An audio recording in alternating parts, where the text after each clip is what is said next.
ஒன்றுமே தெரியாது, சினிமாவில் நடித்த பையன் வந்து அரசியல் பற்றி என்ன தெரியும் அப்படின்னு என்னையே நான் கேட்கும்போது பேசுகிறாங்க. நீ வந்து அரசியலில் உட்காந்துருவ, இதை பற்றி மனசை போட்டு குழப்படிப்பு நிற்காத, நல்ல தைரியமாக இறங்கு, உனக்கு எந்த ஆபத்தும் எந்த பிரச்சனையும் வராது, உன்னை ஆண்டவன் காவந்து பண்ணு, எந்த காரியம் எடுத்தாலும் உனக்கு வெற்றி ஆகும். அப்படியே மேல்மே வந்துட்ட, எத்தனை எதிரி இருந்தாலும் எல்லாரையும் தள்ளி விட்டுட்டு வந்துட்ட, இன்னமும் நீ நல்லபடியாக மேலே வருவ. எப்படின்னா அதே மாதிரி மக்களையும் நீ கொண்டாடிக்கிட்டு வர்ற, இதுக்கும் வேறுபட்டு இன்னமும் நீ நல்லபடியாக கொண்டாடணும். எந்த காரியம் எடுத்தாலும் எந்த இடத்துக்கு போனாலும் உன்னோட இருக்க இருப்பார் உன் தோழர் ஒருத்தர், அவரை மட்டும் கடைசி வரைக்கும் கை விட்டுறாதப்பா.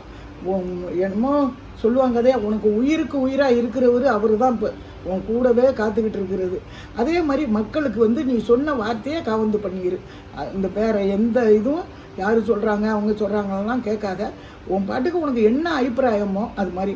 இப்போ நீ இறங்கின உடனே இந்த காரியமெல்லாம் செஞ்சது மக்கள் ரொம்ப ஆச்சரியப்படுறாங்க, ரொம்ப எல்லாருமே சந்தோஷப்படுறாங்க, அதில் எந்த குறவும் இல்லை. அதே மாதிரி மக்களும் உன்னை வந்து காவந்து பண்ணுவாங்க, நீ அதை பற்றி பயப்படாத. சில பேர் வந்து சிலது பேசுகிறாங்க, அதெல்லாம் நீ காதில் வாங்கிக்காத. எந்த காரியம் எடுத்தாலும் உன்னையும் மேல்மே தான் வர வேண்டிய கட்டம் இருக்குது. சாதி சனம் மக்கள் மனுஷன் எல்லாருமே உன் பேரில் பிரியமாக இருக்காங்க. இன்னும் நான் உன் மூஞ்சியை பார்த்ததே இல்லைப்பா, உன் மூஞ்சியை நான் பார்க்கணும், அவ்வளோதான் நான் கவலைப்பட்டுக்கிட்டு இருக்கேன். எனக்கு ஒரு பையன், கொழுந்தனா பையன் என்னை பார்த்துக்கிறான். இப்போ வந்து உன்னை வந்து நான் நேராக பார்க்கணுப்பா, எனக்கு அதுதான் ஒரு ஆசையை ஒழிஞ்சு வேறு எதுவும் எனக்கு கிடையாதுப்பா. நீ நல்லபடியாக வருவப்பா.